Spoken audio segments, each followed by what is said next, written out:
Hello and welcome back to Desktop Publishing with QuarkXPress. My name is Martin Turner and we're continuing to look now at some of the new features in QuarkXPress 2017, and this week I want to look at 3 new features which are on the toolbar. And those features are the toolbar item styles eyedropper tool, just called the eyedropper, and the new shape tools, and what's actually not a new feature but a revision to a feature, the enhanced linking tool. So let's go to the screen, and I've just copied them across over here so we can have a look at them more easily. The first thing I want to talk about is the linking tool. So I've got some text and it's linked together, and in the past, if I wanted to unlink the text but leave it where it was, I would need to go to Utilities Linkster, and Linkster would give me various options. But it was a lot of work and very powerful, but you sometimes just want to kind of move stuff around. So now, if I go to unlink, so I've got this text already linked, you can see that. I'm going to get an unlink over here. The icons on the Mac have changed a bit. You can get back to the old icons if you like, but they're now like the Windows icons. So if you're a Windows user, the Mac and Windows should be the same. Now, if I just regularly unlink by clicking on the end of the arrow, then it behaves exactly as it did in QuarkXPress 2016. But undo. If I were to Alt or Option unlink, you'll see the little T comes up there. I'm going to try and just zoom in on that. I don't know if you can see it, but a little T comes up. And that tells me that it's going to leave the text in place. And if I do that, I can now delete this one. And the text remains in the other two as it was. Okay, let's go now back to my linking. And in the past, if you linked from here to the next one, it would tell you couldn't do it because it was already full. Now we can, let's come back to there. So click on link, click, click, and it's linked it and it's retained that text. So that's just a variation in how linking works. It's got a couple of new options and it makes the tool more useful. The Option or Alt clicking on unlink leaves the text in place, and now when you link where there's already text, it doesn't get rid of the text for you. Much more useful. Okay, let's go on, and we're going to look now at the next one, which is the new shape tools. And these are really very exciting. So again, something which was always available in Utilities ShapeMaker was waves, polygons, spirals, and rectangles. And you probably remember there used to be a preset panel there as well. Well, that's not there anymore because the presets are now over here. And all I've got to do to create a preset is to, for example, make a change there and just press plus. And that appears in a visual preset list, which I can go up and down with. Now, that's all well and good and very exciting. Still, you can do lots of things on the different things within the rectangles and so on. But we now have access to this directly from the tool menu.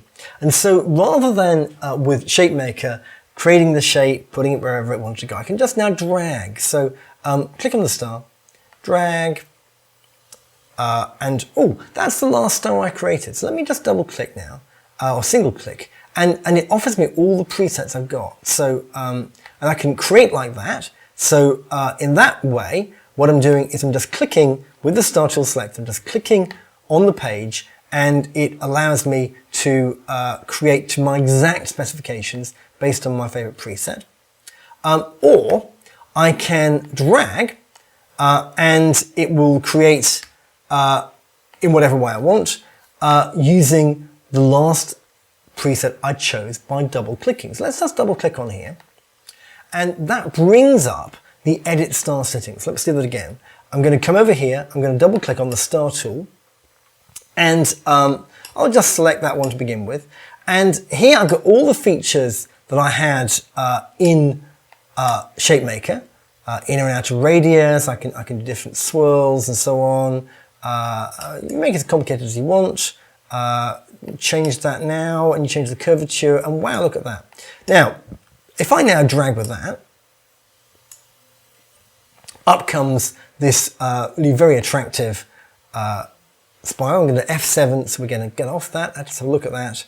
And you've got this kind of, sorry, that wasn't the zoom that I wanted. You've got this just very kind of attractive thing. And that works totally. So it's not that as you use it, you discover that it somehow, because it's overlapping things, everything goes funnily. It works perfectly as you'd expect. It prints fine. So, coming back to this, let's go back to that star tool again and double click. We've seen all these things we can add as a preset, and we just add that in there. And whichever one I've chosen on here, and also we can set it to be item box, text box, picture box. Now with text box, with some of them you can put columns in, with this one you can't. But we can set the width and the height. We can also randomize, or new random. You can do really weird things with that. So let's click on that. Get rid of that one. And I'm just going to drag now what we just created. I'm going to shift drag to make it squarish. And up comes that. Oh, look at that. That is one weird shape. Not sure what you'd use that for, but that's fine. So that's the star tool. We've also got the polygon tool. And again, these polygons are the same polygons that you had available previously. You set the number of sides,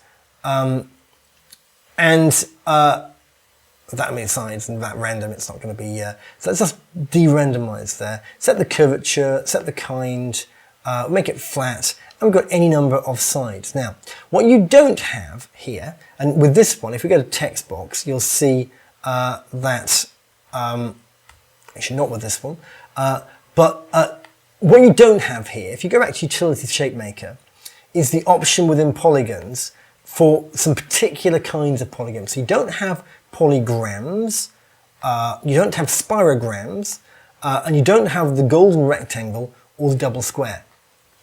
So if you want those, go back to ShapeMaker, that's where they are.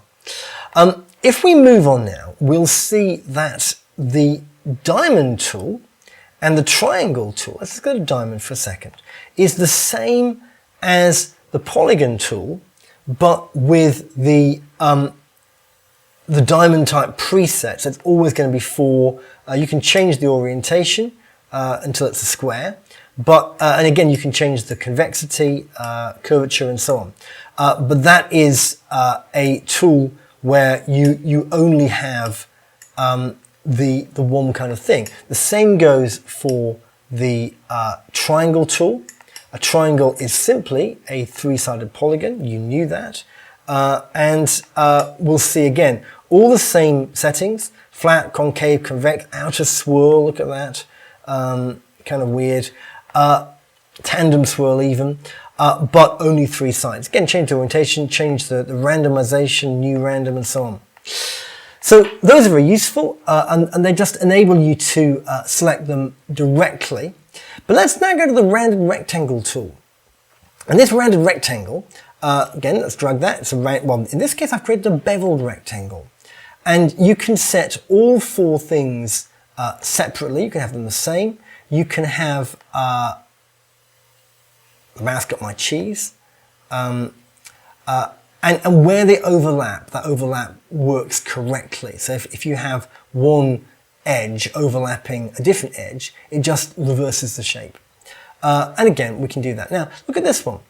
I'm going to have rounded all round, except for I want to point it on this side. And then suddenly, if I use the keyboard arrow key to get that round that way, and I'll just increase that a little bit. Now I have a speech bubble. And if you want to create speech bubbles easily, then this is a good way to do it.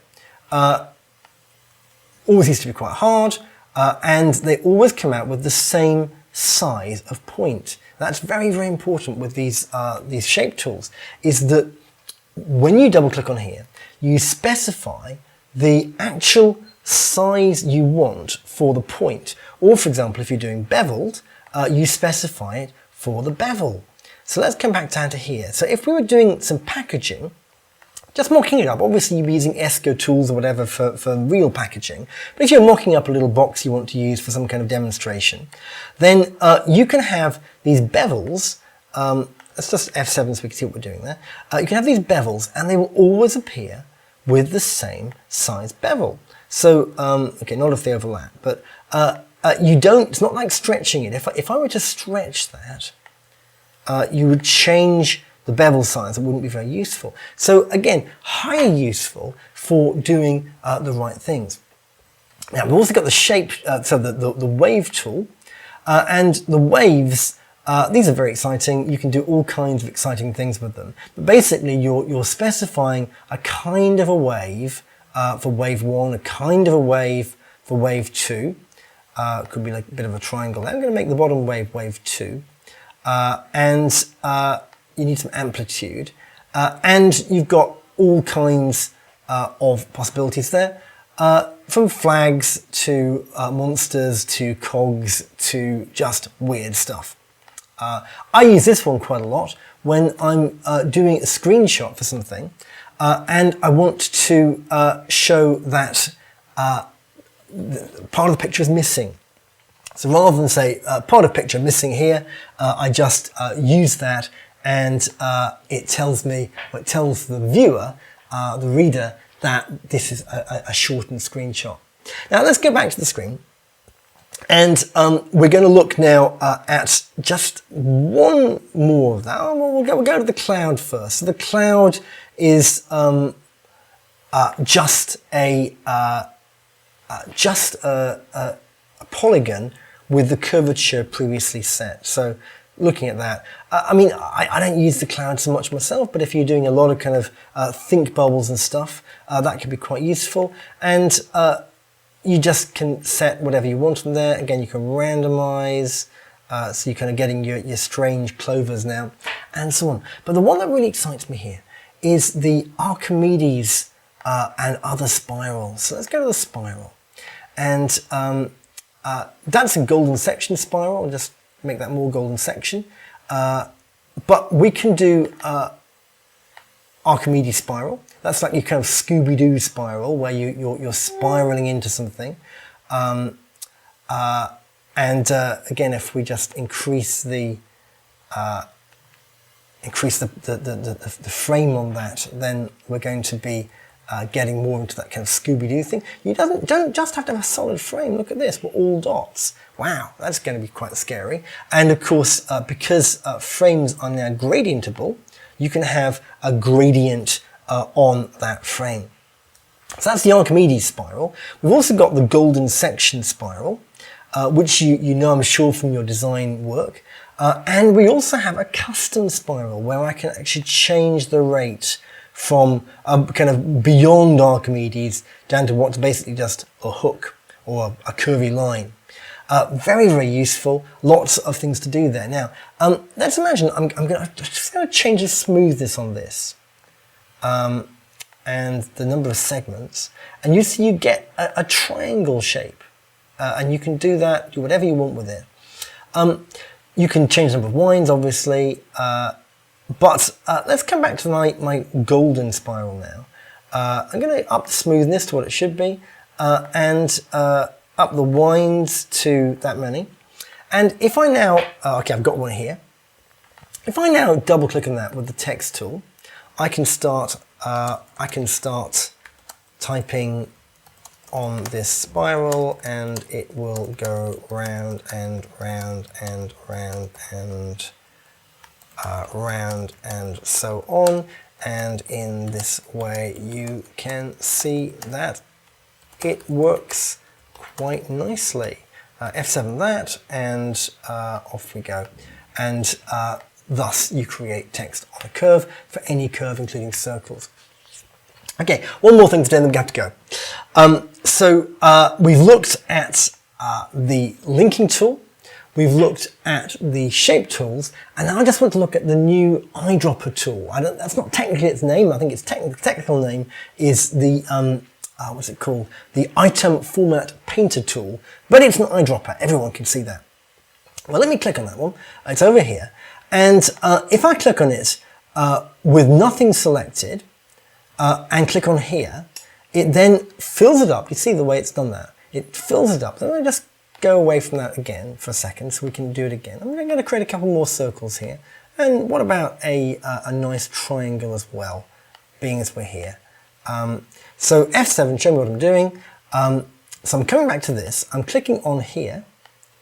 And I've loaded it up, and now everything is the same style. If I click on this one, then it works that way. So nothing selected, I click on here, it loads it up, and then I click on that. On the other hand, if I've already got something selected, I click on there, click on the item format painter tool over here, and click on something else, and it copies that across for me. Now, what is it exactly copying? Well, anything which the item styles tool can pick up is going to be picked up by the eyedropper formatting tool. But things the item styles doesn't pick up, it doesn't pick up. So it picks up gradients, it picks up frames, it picks up things like that, but it does not pick up image editing effects. Those you've got to copy separately. Well, that's all we've got time for this week. We've looked at the eyedropper tool just now, copying item styles from one thing to another. We've looked at the shape tools, loads of fun to be played with there, still available in the utilities menu if you want them. And we've looked at a change to the behavior of the linking tool, which now does more of the things which Linkster does. You can still use Linkster if you want. I've been using these for a few months now, done a whole book with them, and some pretty big documents, and they are huge time savers. It is so much quicker working in this way. Well, I hope that's been useful to you. Do hope to see you next time. In the meantime, my name is Martin Turner, author of Desktop Publishing with QuarkXPress 2017. The book is now available on Amazon and from your local bookstore. Happy quarking and have a great time. Thank you very much.